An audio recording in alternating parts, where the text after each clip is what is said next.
Hey, Hickok 45 in the reloading room again. I got a lot of questions since I did the reloading video about how I clean my brass or if I clean my brass. So I thought I'd do a quick video on cleaning brass. Not comprehensive necessarily, but what I do and kind of my thinking on it. All right. I've got a big old Dillon vibrator here, as you can see, and it does vibrate. I can't run it too long because it will attract the graboids, if you know what I mean.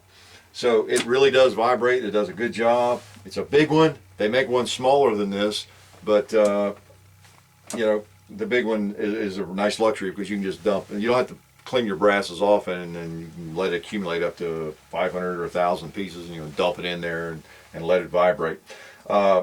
This is probably the most common method for cleaning brass. It's you know, some sort of vibrator. A lot of companies make them. Again, I'm not selling Dillon. It works well. There are other companies I've seen advertised.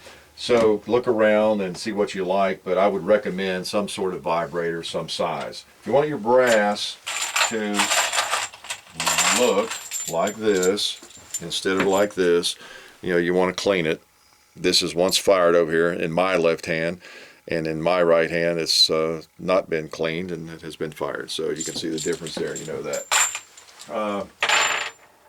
It's better for the gun, better for the brass probably if you clean it, and smoother operation. You can put polish in here too.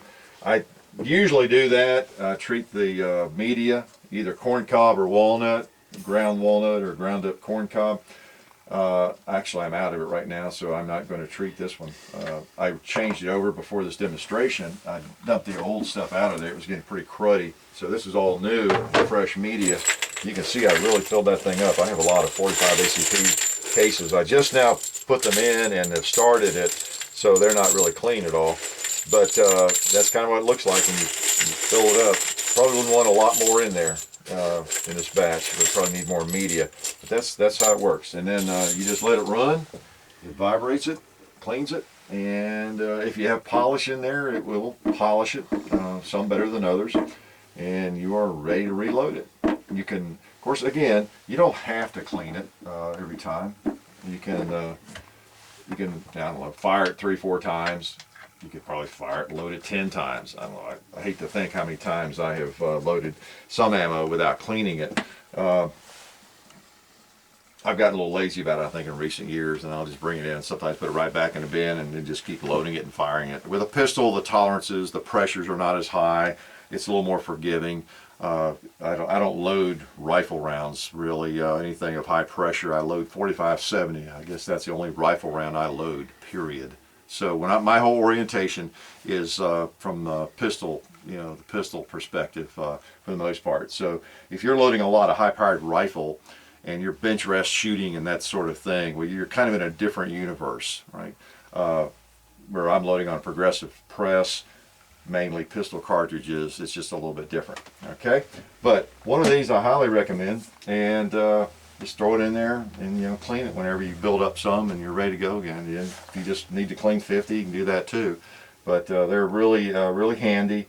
They make one about half that size, or you can go and get the big one. And I don't know what else to tell you about it except it works. You know, put it on the floor is recommended unless you have a really sturdy bench. You don't want it to vibrate itself off the table while you're somewhere else. You know, bad things could come of that, of course. But I put it on the floor and just let it run. You know, maybe 3, 4, 5 hours. Come back, empty it. You know, ready to go with that brass. So that's how I clean my brass. Had a lot of questions about it, and be glad to answer any other questions. So y'all come see me again.